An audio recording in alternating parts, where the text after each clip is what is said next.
ইনি কে? কেন বুঝতে পারছেন না কে উনি? উনি আমার অ্যাসিস্ট্যান্ট, ওনাকে আমি সব কাজ বুঝিয়ে দিচ্ছি। এখন থেকে আমি আর পেশেন্টের কাছে যাব না, উনি আমার মাধ্যম হয়ে কাজ করবে। এখন থেকে আমি ওনাকে টিপস দিব আর উনি পেশেন্টকে টিপস দিবে, আর পেশেন্ট ওনাকে রিপোর্ট দিবে আর উনি সেই রিপোর্টটা আমাকে দেখাবে, আর আমি ওনাকে সব বুঝিয়ে দিব। এইভাবে আমি ডিস্টেন্স মেনটেন করতেছি। আপনার নাম? নীলা। আপনি কি একটু দয়া করে বাইরে যেতে পারবেন? আমার ওনার সাথে একটু পার্সোনাল কথা ছিল। আচ্ছা ঠিক আছে।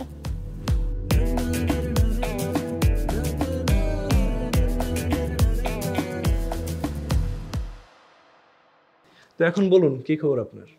আমার খবর আমি পরে বলি, তার আগে আপনাকে আমি একটা গল্প বলি। কি গল্প? এক গ্রামে একটা কৃষক ছিল। কৃষক মুরগিকে শেয়ালের হাত থেকে বাঁচানোর জন্য একটা বুদ্ধি করলো যে সে শেয়ালটাকে বাক্সবন্দি